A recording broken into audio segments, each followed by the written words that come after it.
So we're going to look at how the scriptures tell us lots of things about history. And in the beginning of, as we've just read, there was God in heaven, and then all the different people on earth, different nations. And God chose just one person, the father called Abram of the Israelites, and he was the one God was going to work through. It was God looking, no, no, yes, no, no, no. And there just wasn't anybody else who was godly enough. So from that time on, the spotlight from heaven has been on Israel. And these are the family, the descendants of Abram. Right from the word go, from Genesis chapter 12 and 13, where we've just read, the rest of the Bible is about the Jewish people. I hope you can see this. From Genesis chapters 1 and 2, where God did the creation, up until chapter 12 and 13, there's about 2,000 years of world history. Then from Genesis 12 right the way through to the start of the New Testament, that is about 2,000 years of world history. So there's little doubt that God wants us to know a lot more about after Abraham than before him. It's about the same period of time. So therefore, God has told us in the scriptures that from Genesis 12 and 13, that is when God had one man, Abraham, his descendants called Israel, or the Jews, and they are the ones God works with, the spotlight from heaven to earth. Now let's start with something which is very familiar. I won't spend long on this. Right in the middle of the Bible, you've got Psalms. Then go to Proverbs, and you've got the three major prophets, Isaiah, Jeremiah, Ezekiel. And we'll go to the next one, called the book of Daniel. And Daniel was one of Abraham's descendants who was deported, taken captive to Babylon. And there he was an advisor of the king. The king had a dream, and in Daniel chapter 2, the king says he's forgotten his dream, and Daniel is able to remind him and to tell him the interpretation, because dreams from God had meanings. So Daniel chapter 2 and verse 38, at the end of the verse, you are the head of gold. And so the king of Babylon was the one who was represented the great power at the moment. No, sir, your kingdom isn't going to last forever. After you, verse 39, shall arise another kingdom inferior to thee. And that came true.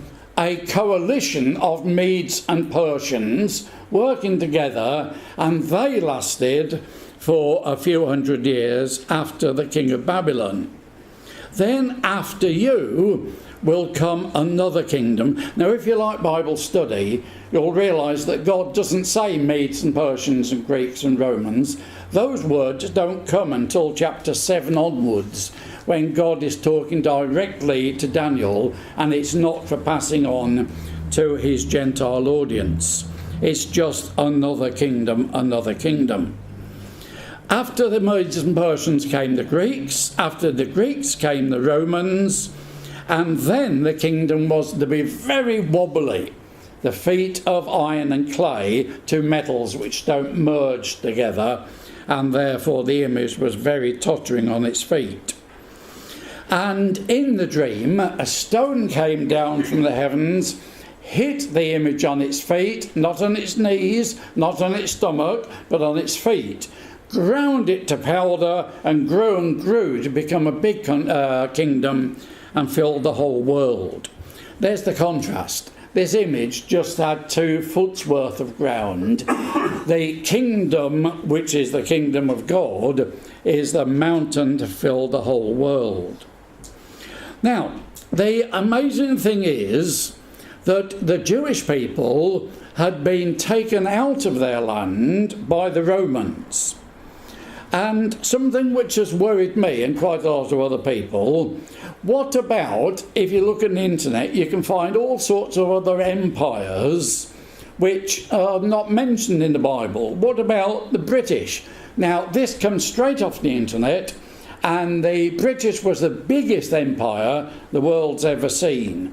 Then there was the Arabs in 1200. The Russians had a big empire. The Spanish didn't do so badly. The Arabs again back in 680, and lots of other empires. Why doesn't the Bible say that? It's because that image was people who controlled the Middle East, God's people, the land of Israel. And when the image when the Jews had been deported, taken captive out of their land, it's almost as though God's history is closed. Of course it's not, and God keeps watch. But there's nothing like so much interest from heaven on the earth as when the Jews are in their land. So the Jews are now coming back, and there's now well over more Jews in Israel than there are even in America, which has always had the greatest number. And because nothing's happening in France recently with killing and hurting the Jews, many of them, and there's the most Jewish were in America, and then came France. England's not far behind, but the ones in France are saying, we don't like it here, let's go back home. And so I'm quite sure heaven is manipulating the affairs of this life so that the Jews are going back, and then you've got these this stone comes down, hits the image on its feet, becomes a big mountain, and fills the whole world. So that's history in a nutshell, just to show that God knows so well what he's talking about, and that he is in control. The kingdoms are ruled by God, we're told. Now, one thing which has always been interesting, and I never quite understood, was the ages. The Stone Age and the Iron Age and things like that. So if you don't know, it's always wise to ask. And in our brotherhood, we've got a world-renowned archaeologist, Lean Rittmeyer. He lives in South Wales at the moment. And I wrote to him and said, look, why when you look about India do you find that their Stone Age was a different time period to the Africans, or a different one to the South Americans? And he said quite simply, because nations develop at a different stage. And so some will be using stone implements while others are using bronze. And then they will then go on and iron. And so you've got these different time periods in history. And you young people who are still at school, you'll hear a lot about this in school history, about the Stone Age and the Iron Age. And my purpose in the next few minutes is to try to fit that into the Bible and see how it works. So all my years, my ages on the screen, are for the Middle East and God's interest with the land of Israel. Because we're told when Jesus comes back, he's coming back to the Mount of Olives outside Jerusalem, and that is going to be his kingdom. And the world is going to be ruled from Jerusalem. Still, God's interest, God's eyes are on that city from the beginning of the year to the end. So the Stone Age is, and I'm very, very much abbreviating and making round figures, about 3000 BC. The next age is the Bronze Age, and that's 3000 through to 1200. And then the Iron Age is 1200 to 586. A young bright spark, when I gave this talk a bit ago, said, Uncle David, what about the Ice Age? Well, I'm sorry, the Ice Age is something completely different. It's not man using instruments. It's highly likely that the Ice Age was before Genesis 1, when the earth was without form and void. And it's highly likely that much of the water on the face of the earth froze and then caused much of what we see. So the Ice Age is something completely different. You'll also notice that some of these times overlap. 3000, and then we go back a bit to 3300. You are in a revolutionary time, and anybody over 40 normally uses pages and books. Most folks under 40 use their thumbs and computerised. My son, who used to teach maths, talks about grams and centimetres and all of this sort of stuff, which I don't understand. I'm still a foot and inches sort of man. And we are slowly changing from imperial to metric. And the English government knew such a thing or two back in the 70s when they said, we're not going to have a gradual changeover with the currency, it's all going to change on one day. And lots of the old folks said, it'll never work, it'll never catch on, but it jolly well had to. And so now we have got a complete change from the pounds and shillings and pence through to the modern pounds and ounces, mostly decimal and 100. So some of these ages are overlapping, and these years are very approximate anyway. So to get it underway, let's think about the Bible time chart. And if ever you're talking to people and you want to try to explain the Bible to them, go in big numbers first of all. Adam and Eve, probably about 4,000 years before Jesus. BC is before Christ, and so we're getting less as it goes down to Christ. If you're not a Christian and you don't like talking about Christ as the King, you'll quite often hear the words BCE, which is before the Common Era, which is exactly the same. It's the birth of Christ, which has given us our dates. 2000 then, probably from Adam and Eve through to Genesis 12 and 13, where we read. Abraham down to Jesus, another 2,000 years. So Abraham is in the middle of this time period. 2,000 years after Jesus is us, give or take a bit. So that's easy to understand. Now let's try to make these into half and see where we get. Halfway between 4 and 2 is 3, and this is when Noah was born. And it's very easy now to start picturing these times of what the Bible tells us. Halfway between Abraham and Jesus, who's going to tell me? Approximately, you won't look daft, nobody will know. Halfway between Abraham and David, who's somebody in the Bible? Oh, it's on me and that's what it, isn't it? Halfway between Abraham and Jesus was David. And he was, and if you didn't know what David means, it means much loved. So thank you all very much.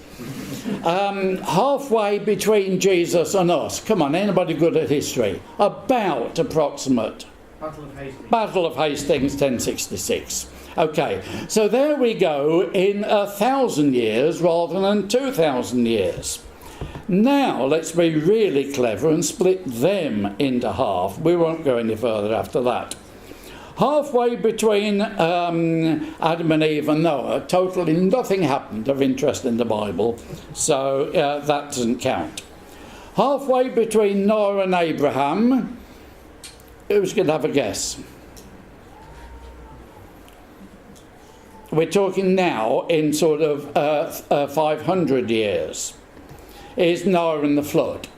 Technically it was in the 600th year of Noah's life, but I told you I'm just putting these figures very, very broadly. Halfway between Abraham and David, anybody offer? Begins with M. Moses, who led Israel out of Egypt. This is very, very basic stuff, and the years have been rounded up. Halfway between David and Jesus. Daniel? Yes, okay, and the last king of Israel, Zedekiah, when the Jews were taken into Babylon. Daniel we've just looked at, and he was about 500 years before Jesus. So there you've got a time period which we've built up, and it's quite easy for you to do this if you're explaining to people. Right, so what's the Bible say? And it's a Bible talk after all, about the Stone Age. Everything prior to the year 3000, which is Genesis 1, 2 and 3, the creation, through to Genesis 5, verse 28.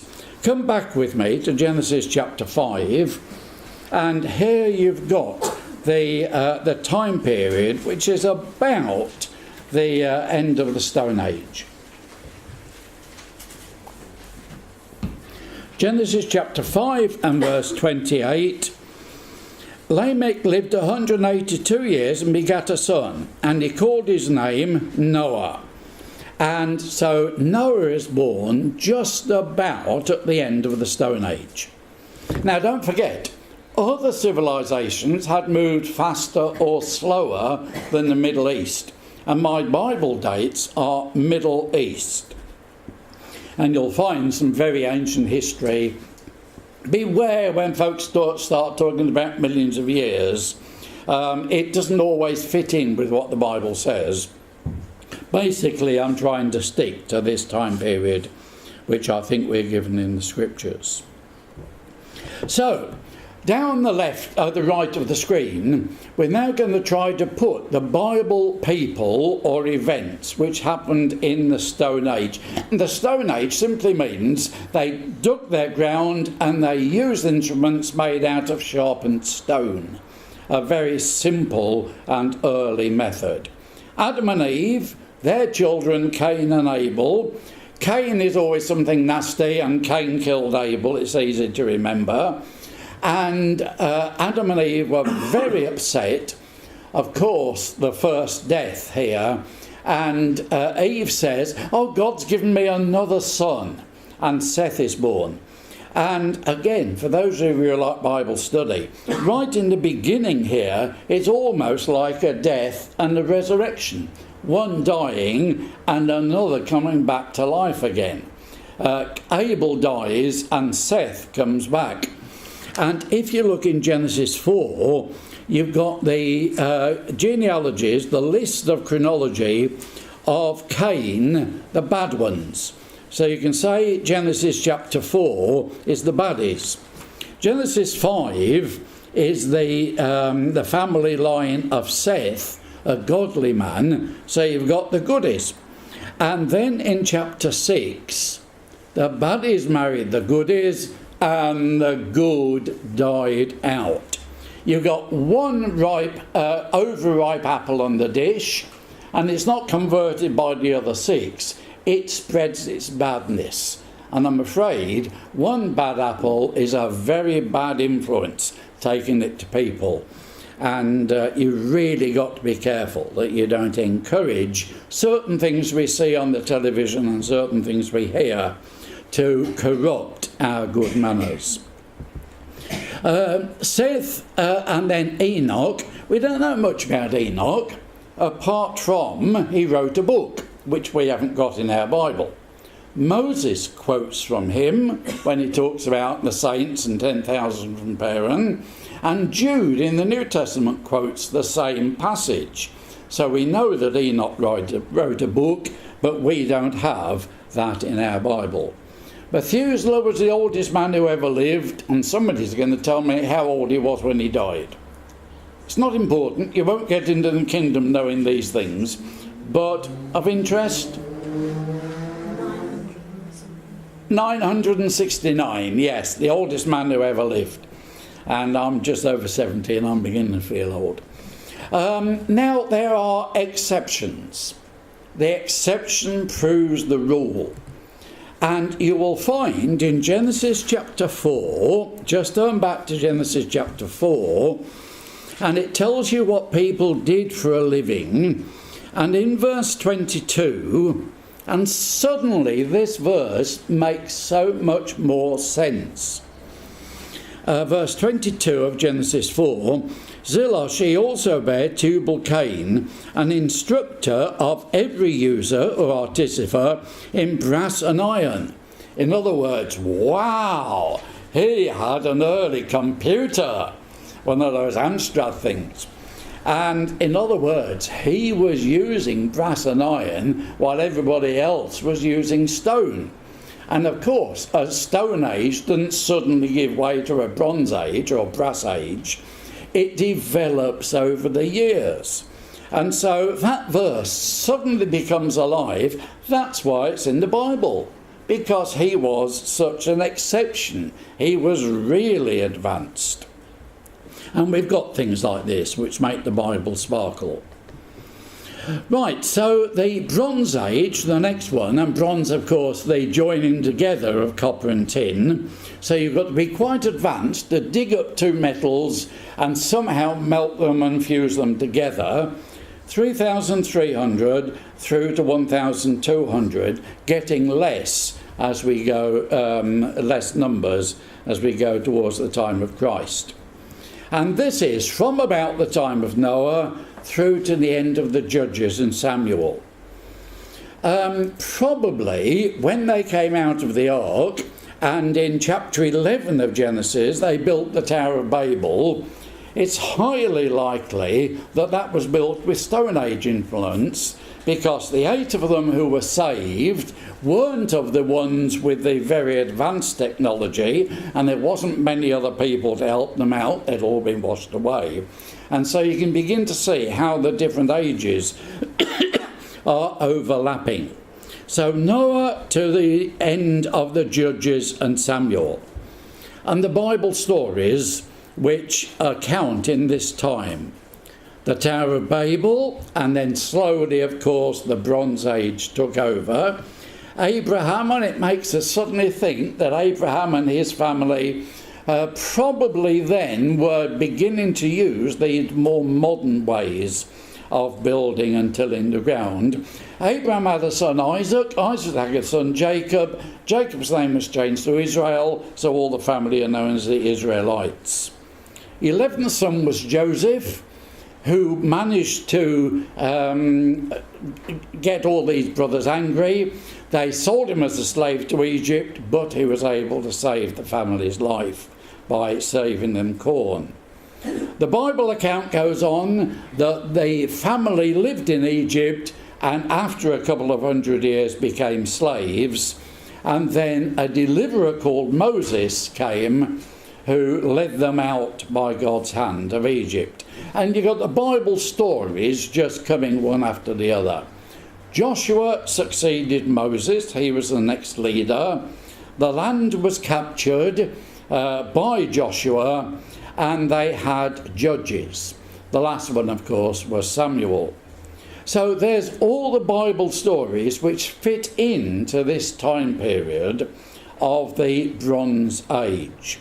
So you can begin to imagine now some of the work which went on, whether Egypt was really advanced or not. We know they built with a lot of stone blocks, but how they'd cut them out.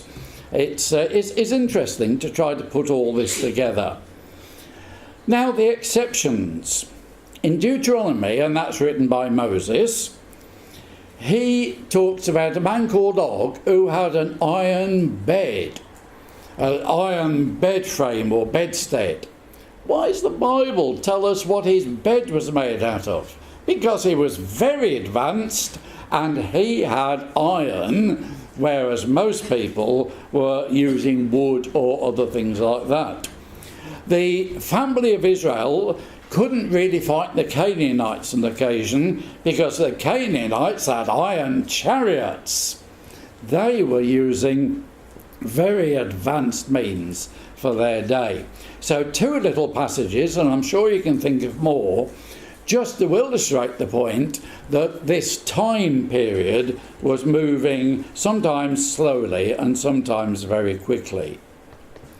The last of these ages is the Iron Age, approximately 1200 down to 586 before Christ. And this is from Samuel, the last of the judges, right the way through to when Israel was taken captive. And if those of you who are doing the Bible readings, we've just been reading the end of Jeremiah, how Zedekiah, the last king, was taken captive. The people, and of course it's a long list, on this occasion. Samuel, the last of the judges, he anointed the first king Saul, and then he anointed the second king David. And you young people who've learnt the Bible stories in Sunday school will begin to see how all these things fit together, and the whole Bible makes so much more sense when you've spent a few years reading it and becoming familiar with it. Solomon was the wisest man who ever lived, apart from his relationship with women. Men, look out. It was Solomon's foolishness who allowed him to listen to his false wives, false because they believed in false gods, and Israel never recovered. They had the false idols, the false images. David had had a godly regime. Solomon starts to build temples and idols to other gods. And Israel's sin was not in murdering other people or doing bad things. Israel's sin was in religion. They worshipped wrong gods. Be very careful, everybody, how you approach the worship of God and what takes charge of your life. Solomon's son was Rehoboam, who was a very foolish man who wouldn't listen to the old advisors, says he is an old man, but listened to the young advisors, be tough.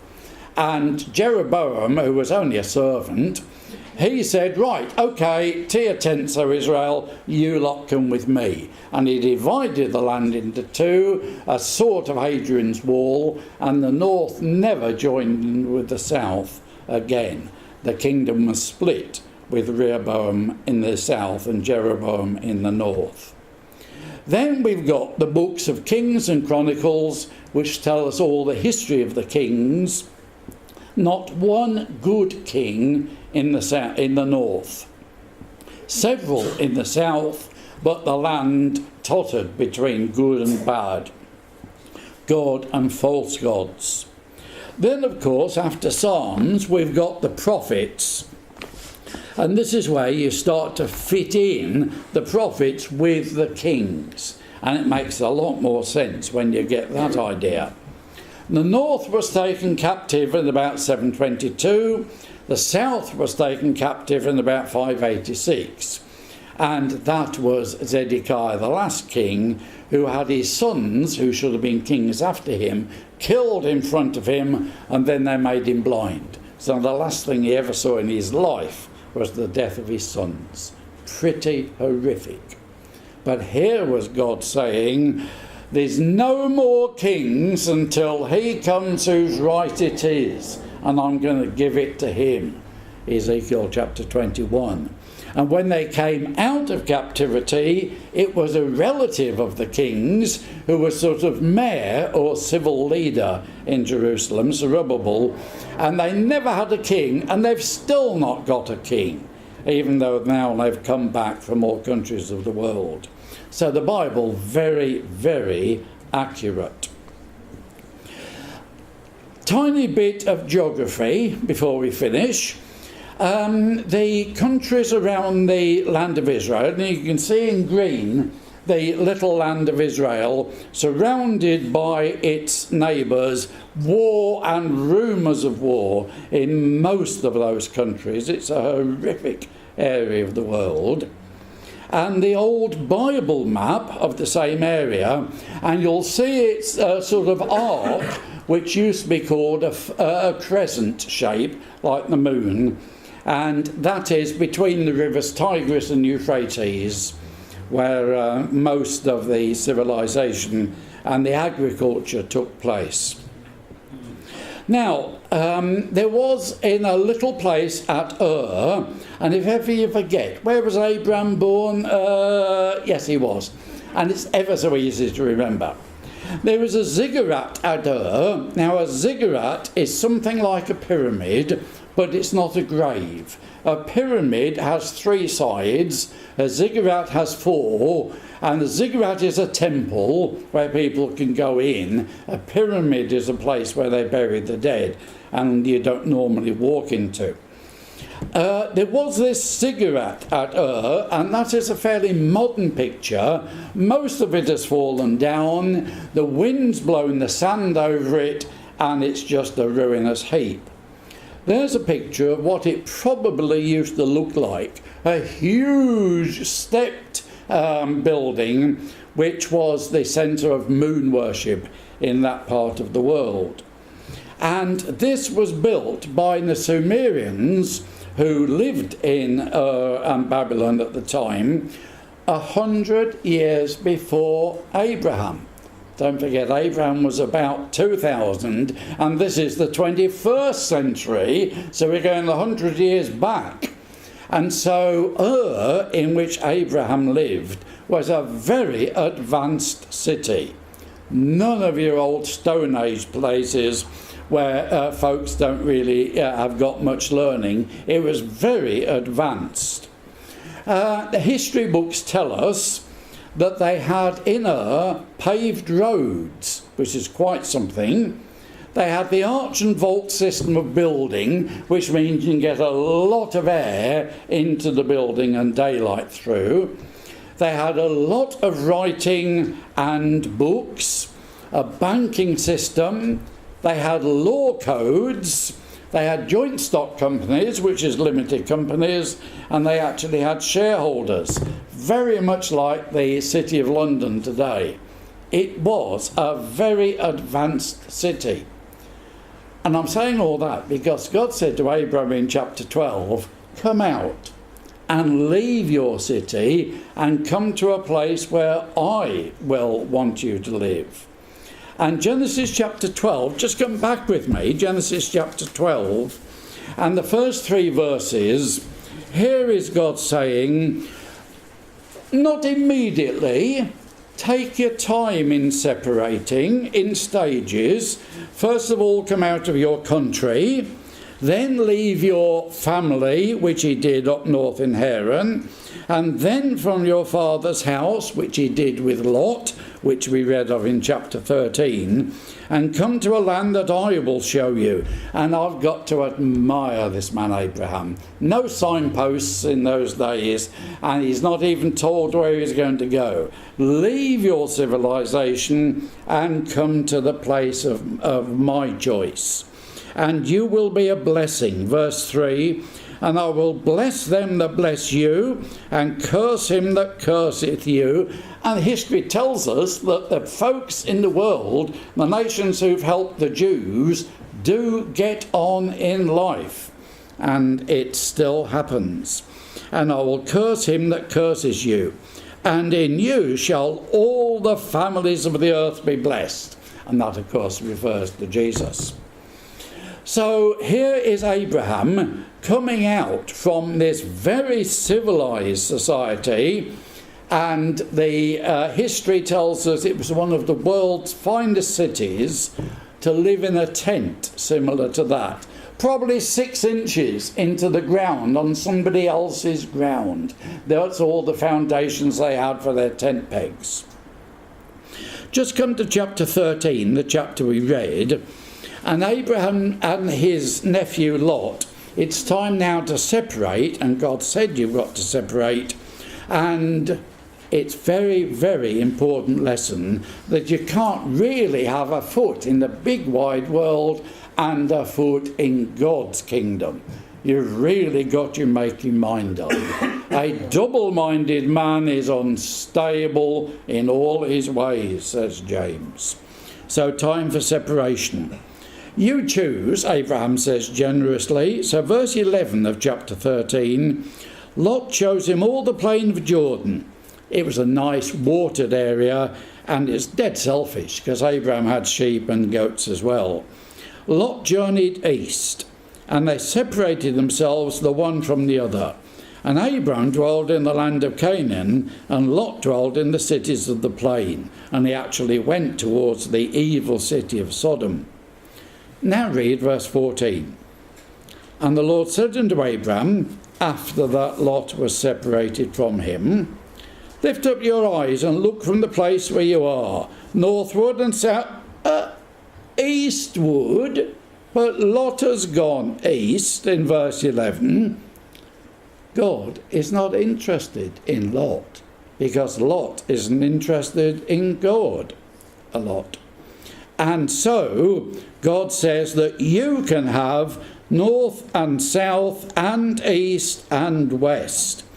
Repeat verse 15, all the land which you see, to thee will I give it, and to thy seed forever. And that is modern, that is future. And Nebuchadnezzar's image, the kingdom is going to be based on that Middle East, and Jesus is going to be king forever. Well, a good slideshow is supposed to finish with a sunset, and God was, that's in the past. God is, that's the present.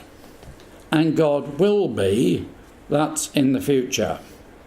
And very basically, that's the Bible and history. Thank you.